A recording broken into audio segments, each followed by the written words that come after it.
Welcome to another episode of Not From Concentrate, a food podcast for busy brains. I'm Catherine Smart. I'm a writer, a recipe developer, and a food entrepreneur. And like many creatives, I have ADHD. So I'm on a mission to help anyone with a busy brain spark creativity, calm the chaos, and tap into their unique superpowers to find joy in the kitchen. This could happen to you. This could happen to you. This could happen to you.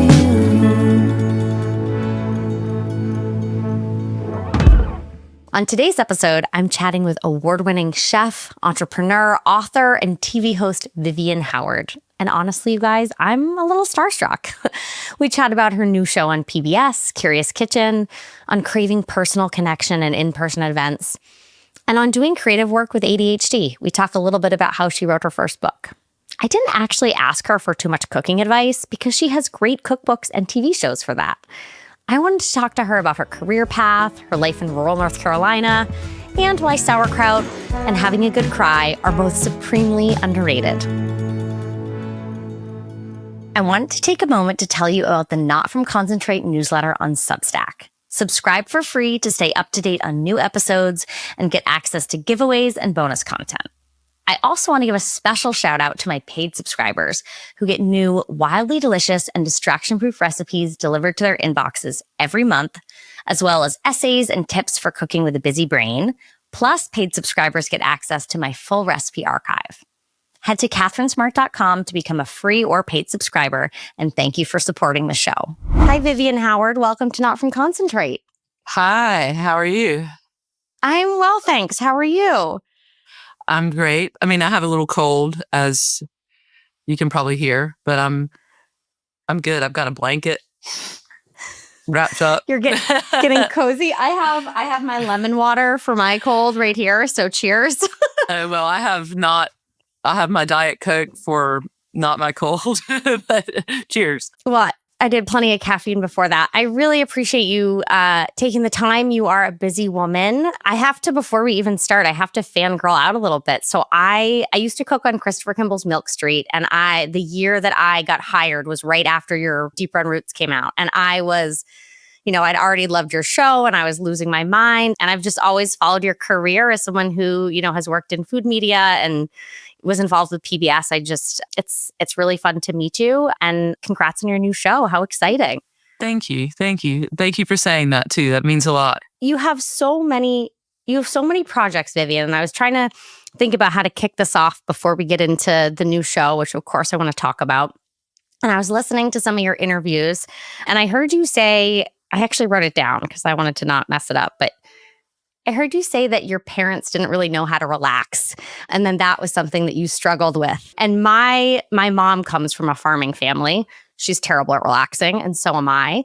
And as somebody who's doing so many things, I'm curious, where are you on that journey now? And do you have any advice for us busy-brained food people who don't know how to relax?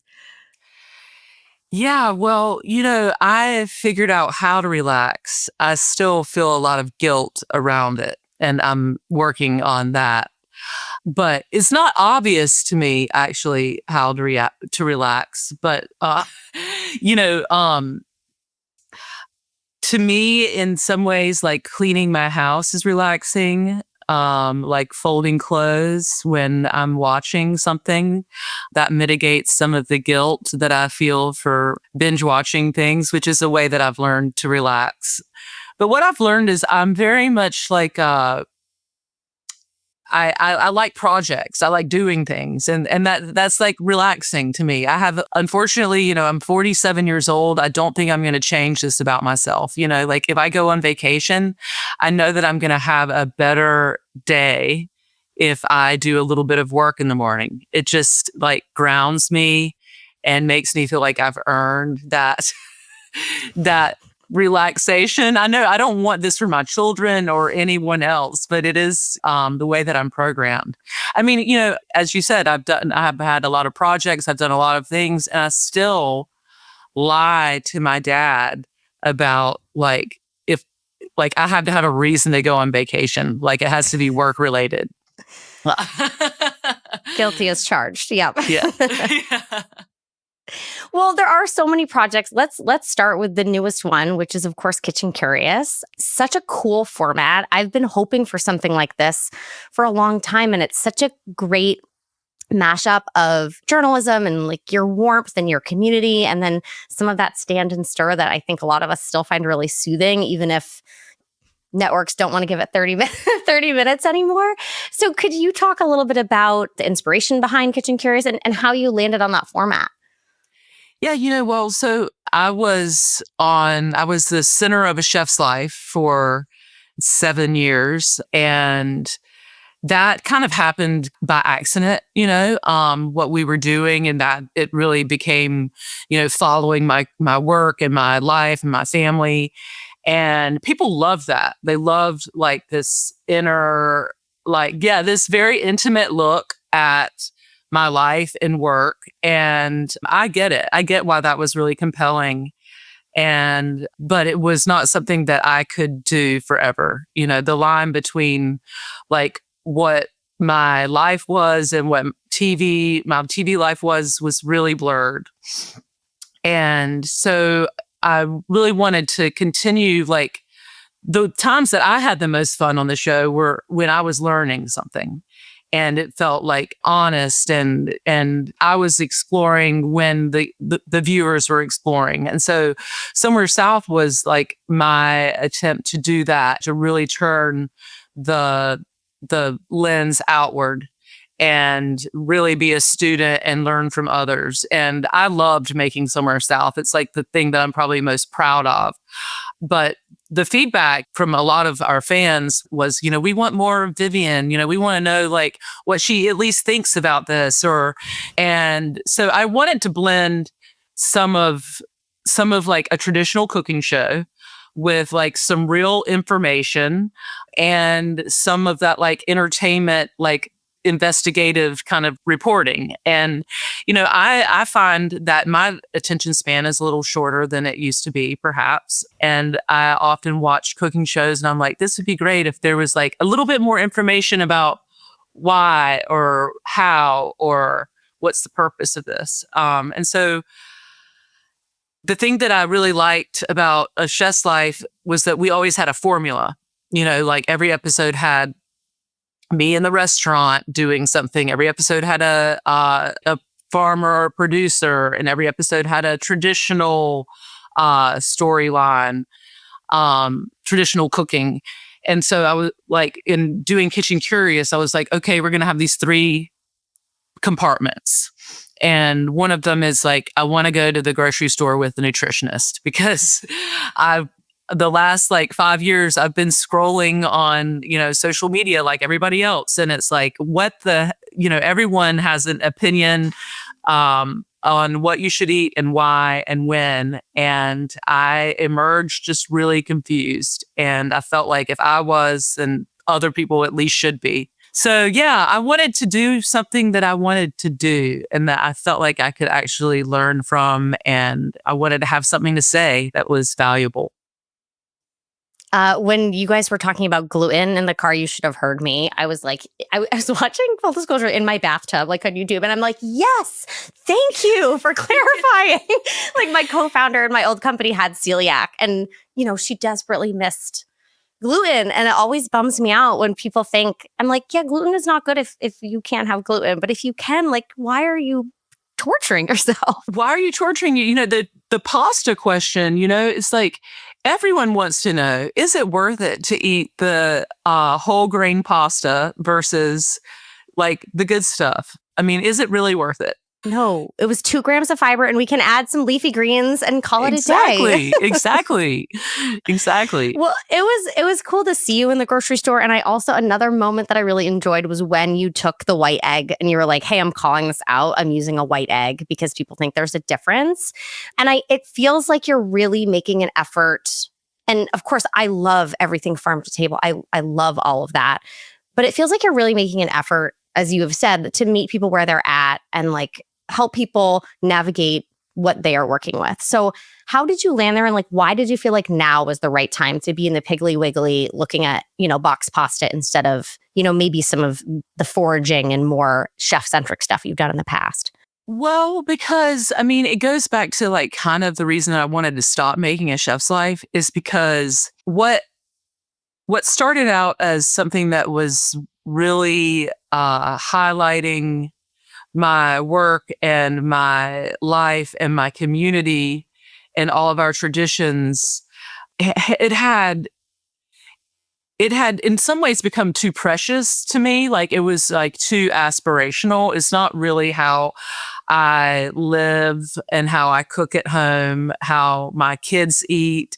They would be like, toward the end, they're like, oh God, what are we going to have to eat on a chef's life? It's like, and act like it's something that we actually eat, And so I feel like I'm most successful and most, I can sleep the best at night when I'm being honest. And so I shop at Walmart and Piggly Wiggly because I live in rural Eastern North Carolina. And I wanted to just, when I say meet people where they're at, I mean that. Like that's where we're shopping. That's where these are the questions that we have. And this is how I live. This is me. And I also feel like it's a different time. I feel like we are all inundated with information, but in many ways it's not valuable information. I can watch something on social media that is compelling, but it really doesn't pertain to my everyday. It's not adding value to my life. So I wanted to do that in a way that I think public media is intended to do. Oh, bless public media. Let's all support public media. Yeah, let's pray for us.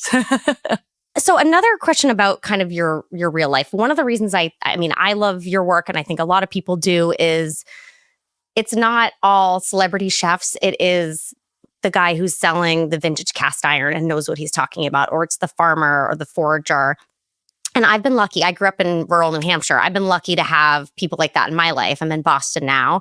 It's not always easy to coax those folks to get in front of the camera and share their knowledge.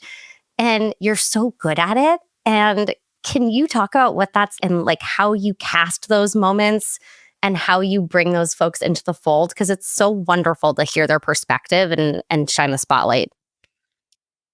I think for one, you have to give people more time than a lot of like production schedules allow. And everything that I've always done, we have the camera on way before we're even really rolling. And so people have time to get comfortable with that. But I think, I really believe that everyone is interesting if you ask the right questions. And everyone has a story to tell. And I think people can just see that I am genuinely interested and I'm not working from a script. And if they want to talk about something else for a period of time, then we're going to go there. And so, the shows are edited, but there's a lot of talking that goes on that you don't see that gets people comfortable. And I know that this is not okay nowadays, but I touch people.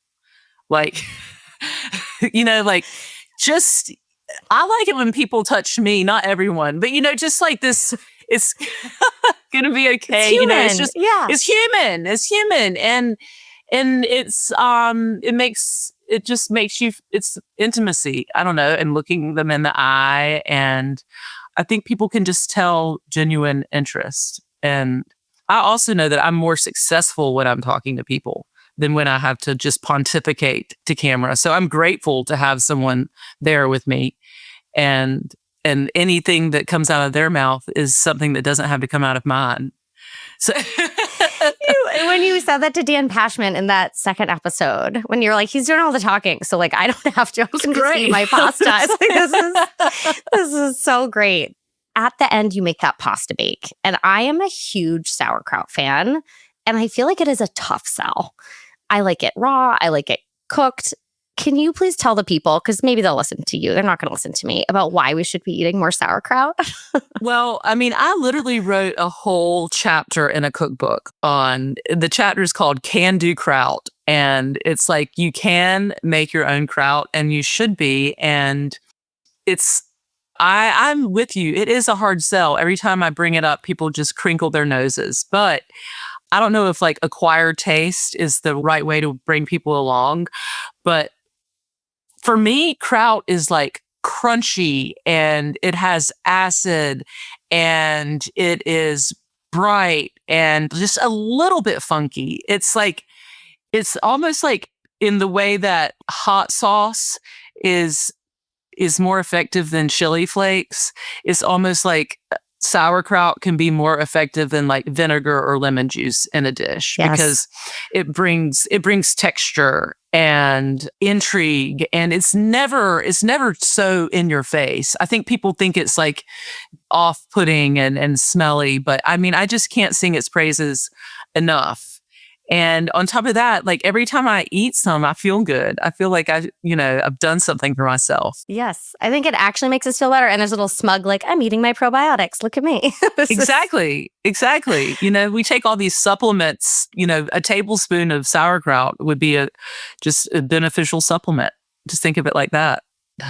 Okay. And Vivian, I admit I have not done enough research on this piece of your business, but I am curious about Viv's Fridge. Yes. So I used to have a pasta sauce and salad dressing company, brief foray. So I am always interested when I meet like food media people who have spent time in the CPG space.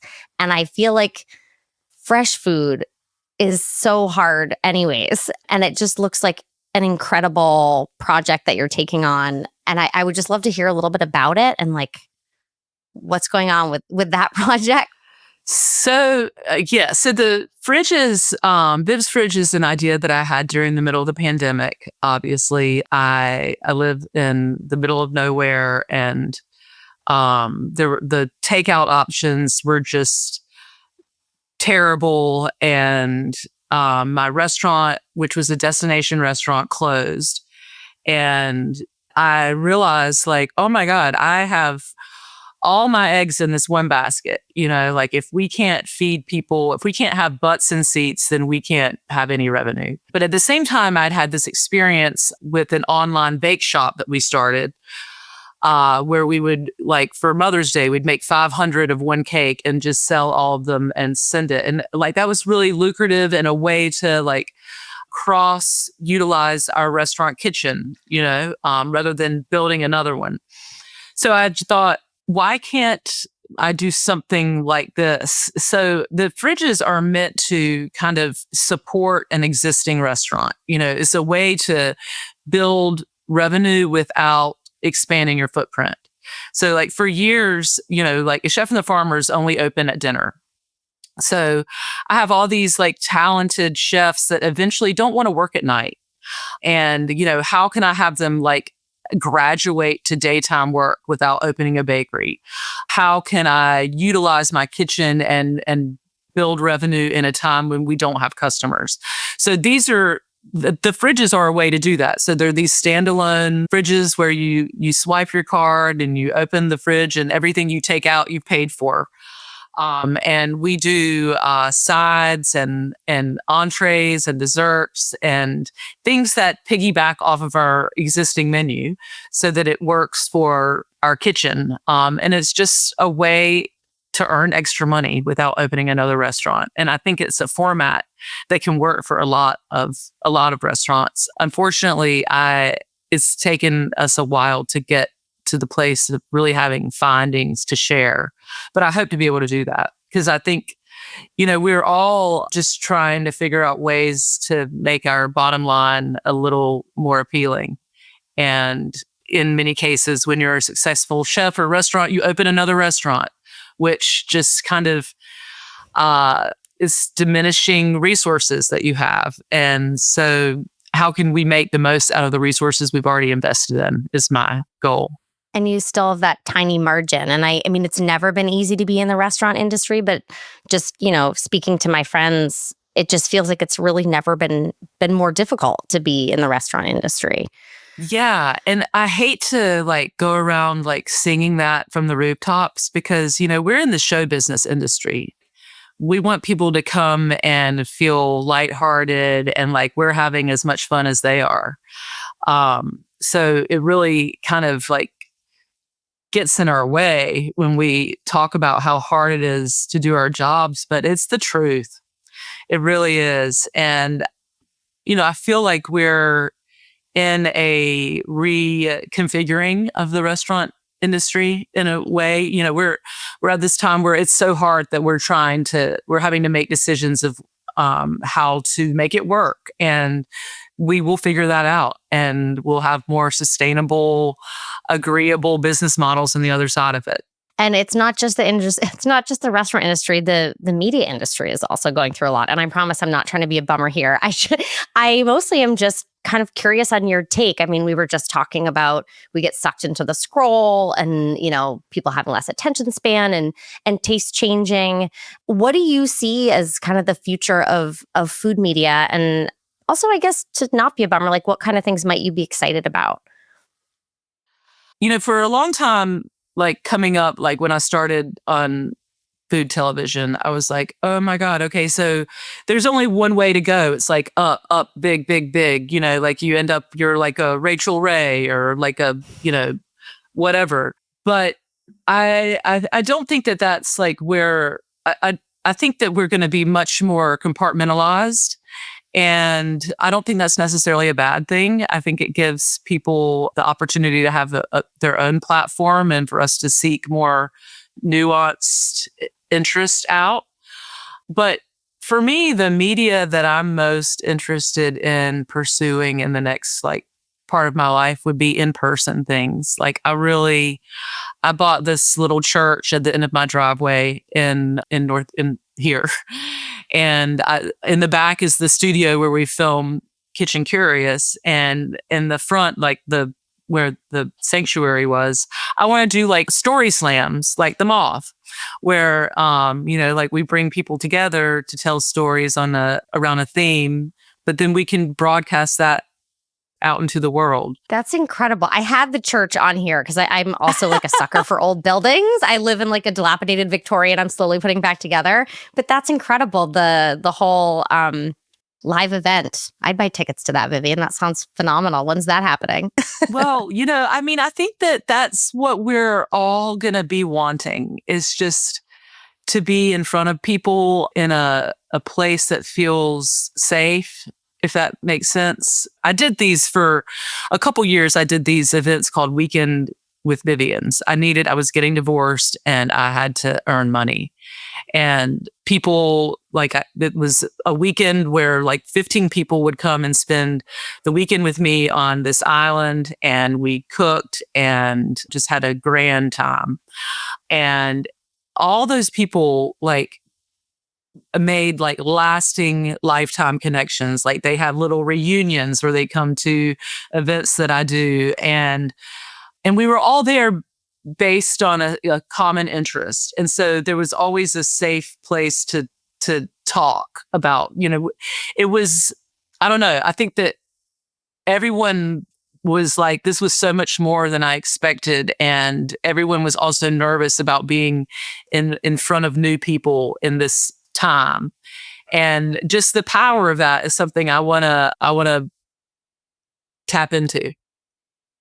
That's really heartening because I could also imagine, I mean, I'm an aggressive extrovert, but I think so many of your fans, the reason that your work resonates is you do feel so authentic, and we can kind of feel you touching our shoulder through the screen. But I imagine that can be a lot to feel like, you're constantly, it's exhausting, even if it's positive work. So I'm also curious, how do you stay authentic to that part of yourself, which I'm sure is fulfilling to you and obviously your fans, and balance keeping stuff for yourself? How do you manage that? I am extremely introverted. And so this is going to sound strange, but I'm almost more comfortable engaging with fans and having a job to do than just engaging in a regular way. And it fills me up in the same way that I think just having, dinner with friends might. But I have realized I can only do a little bit of it. So for years, A Chef's Life was like filmed in the restaurant, and people would travel from all over the country to come and see me toiling in the restaurant like they did on the show. But, after the show started and I was able to write Deep Run Roots, I was not in the restaurant very much, particularly when we were open, because I was a distraction. People would not leave. It was the thing. So I charted a different path home from my office so I wouldn't have to drive past the restaurant and see all the people there to see me that were not going to. And so then that I had a lot of guilt and anxiety and just problems around that. And so part of my new journey has been, I've been doing this for 2 years now, but I do these kitchen bar dinners where there are 7 courses and it's like 15 people at a time. And it's just 3 nights a month. And I cook and I talk and I entertain, and everyone who comes gets exactly what they thought they were going to get and more. And I go home and I sleep like a baby and I feel good about myself. And I don't engage with people again for a month. Yeah, that's what you got to. You got to binge your shows and zoom back up. That's incredible. I want to reframe something I said because it makes it seem like I can't engage with people. I would say I'm more socially awkward than I am introverted. So I like to have a purpose for every engagement, if that makes sense. So 100%. I mean, I think about it I say I'm aggressively extroverted, but I love to host, right? Because I can have something to do with my hands and I can be worrying about how other people are feeling. If I have to just be a normal person and talk, it's not always as comfortable or as easy. Sometimes I think it's easier to, have that job. It makes a ton of sense. So I want to shift gears a little bit to food and cooking and sort of the more practical part of the podcast. So one part that I always do is called the busy brain section, and I ask 2 questions. So the first one is, what sparks creativity for you in the kitchen? What gives you that dopamine hit that you need to get your butt in gear and get cooking? A deadline. No, really a deadline. I have incredible ADHD and Welcome. yeah, and can't really do anything without a deadline. I can get excited about what I'm going to do, but until I'm against a wall, I'm not going to do it. I mean, so that's really the truth there. But I like being in the kitchen too. It's in many ways, I don't need that type of dopamine to get in the kitchen. I need it to do other things that I don't want to do around my house. The administrative tasks. I'm laughing with the deadline. So my book is due now. The first half of the manuscript is due now. And I apologize to my editor and my agent if you happen to listen to this. And it is not until now that I finally feel like I can really write. And I had a friend be like, it doesn't matter how much time you're going to have because you're going to do the whole thing in 8 weeks anyways. So this is now just purely selfish, Vivian. But you just said you have ADHD. You've written books. What was that experience like for you? So, often when I look at my books, I'm like, who the hell did this? How did I do that? So Deep Run Roots, I'll say it was 2 years late. But the other thing about me is that I am overconfident, over positive. I can't manage my time. So when I got the Deep Run Roots book deal, I was like, oh, I'll have this done in 8 months. And they knew already, first time author, they knew that was not going to happen. So they were thinking 2 years. So it really wasn't 2 years late. But in my mind, I've already missed this deadline. So then after I missed my first deadline, I broke that book into 22 little books because there's 22 chapters. And I treated every chapter like a book. And I delivered it to myself. And I wouldn't start another one because that's the problem that I have is, let's say I'm writing the turnip chapter, which was a real thing. I'm bored of turnips. I don't want to do turnips anymore. But I would not allow myself to start another chapter until I had completely closed that one down. And I really think that if I had not approached it like all those little books, then I would have never finished. And I also knew the scale of like the book. I knew I couldn't do it in 8 weeks. Like I knew I needed time. That is a tome. It's like an incredible tome. It's not even a cookbook. Only thing I've ever given myself proper time to do, I think. Mm. But, I wrote a column for Garden and Gun magazine for 5 years. Just turned in my last one. And every single time, it's due on Friday. I started it Monday morning.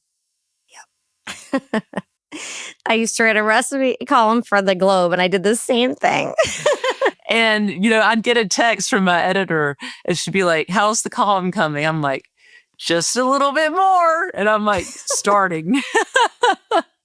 Because I knew I could. But so that's not actually true because I had written it in my mind. I do a lot of my work ahead of time. It's like figuring out where it starts, where the middle is, where it goes. That's the hardest part. And so I had already done that by Monday. And so I knew that I could finish it in a respectable amount of time and not get fired. Okay, so we're going to tell everybody to break things into manageable pieces, and your deadlines are important. I also heard you mention, I don't think you used the term that I've heard, body doubling. Have you heard this term? I have heard it, yes. Where you go to work with somebody. And I'm just kind of learning all of this too. I was diagnosed in 3rd grade, but I really did not come to terms with it until kind of recently. So I'm sort of learning all of this terminology and stuff. But I had heard that you said I need an audience. You said I need a deadline and an audience to do my work. Yes. That makes me sound like such a diva. But not an audience. I need someone to hold me accountable. Yes. And I also find that I rise to the occasion of the people that I work with and also shrink.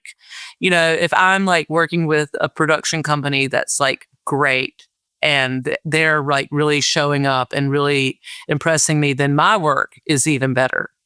But if I'm working with someone that is always the lowest common denominator, then I really disappoint myself too. I don't know. I'm water. Yeah, you got to surround yourself with a team, with a great team. So my last question on the business side is, you've had such a varied career, like we talked about with the restaurants and the media and the, hearing you talk about the model for the Viv's fridge. I'm thinking, oh, is she going to write a business book for restaurant owners after this? What advice do you have for people navigating a food career or a media career in these really tumultuous, difficult times? No pressure. But what advice do you have for folks who might be a little bit earlier in the journey looking at what you've accomplished? Don't be afraid to try things. It looks as if I've accomplished a lot of things because I've tried a lot of things and failed at a lot of things. And you don't have to try everything on a grand scale. Figure out what it is you want to do and do it in the smallest, best way possible. I think that the people doing the most interesting foundational work in the restaurant business or the food business are doing very niche things and just figuring out the best way to make this or to serve this. It's very Japanese almost. And yeah, I think that now's the time to hone in on what you want to do and really figure it out. And unfortunately, I feel we have so much influence. It's I think one of the reasons that I've been successful is because I live in the middle of nowhere and I don't have a lot of influence, a lot of community. And so I can kind of think for myself. And even if I see someone doing something cool in a city or something, I'm like, well, that would never work for me. So I've always had to kind of think what can only I do? Mm. And that's what we should do. What only we can. Agreed. And I realized ADHD, I forgot the second part of my busy brain question. And then I really will let you go because you have so much going on. But the second part, the first part is, how do we spark creativity? The second part is, how do you calm the chaos in the kitchen? So that can be chaos in your brain. It can be chaos on the countertops. It can be your kids squabbling. But how do we bring it down when it's getting chaotic in the kitchen? I do a lot of crying. And I always feel better after I do. Agreed. Hard agree.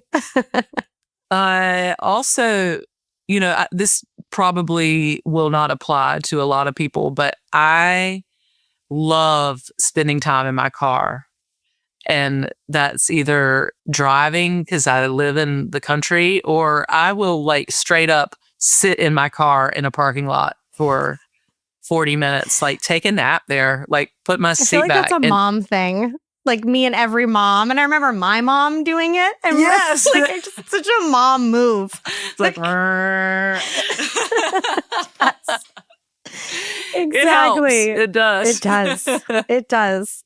Oh my goodness. Well, Vivian, this has been such a treat. I'm so appreciative of your time. We're all going to tune into Kitchen Curious. What else? I think do you have a newsletter now that I saw? No, I'd like to. I'm trying to get it. I'm trying to do that. Yep. I'm trying to do job. a Substack. Exactly. Well, once you're on Substack, we're all going to follow you. In the meantime, we're going to tune into your show. I will put in the show notes links to everything. But what else besides Kitchen Curious should we have our eyes on right now? Well, really, the most important thing for me now is that y'all watch Kitchen Curious, and people have a hard time finding it, even though it's on PBS. So the easiest way is to go to kitchencurioustv.com and just stream it right there. It's free. It's just with a click. You can do it in the bathtub like I did. I literally went to your Instagram, I clicked the link, and I watched it in the bathtub. Yeah, it's you can't do anything that easy now. So, yes.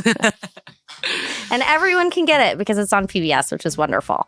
All right, well, we will do that, Vivian. Thank you so much, and I hope that you get a little rest and your cold gets better, and I hope to talk to you again sometime.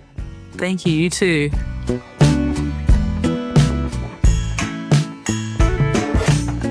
And you. Thank you for taking time to be here, and I hope you enjoyed our conversation. I'm going to go curl up on the couch with Vivian's new show, but first, I do need to ask you for one thing that would mean so much to me and the show. Please go to my website, catherinesmart.com, to keep in touch, subscribe to my newsletter, and follow the podcast on Apple Podcasts, Spotify, YouTube, or wherever you get your podcasts. Thanks so much, and I'll see you next time.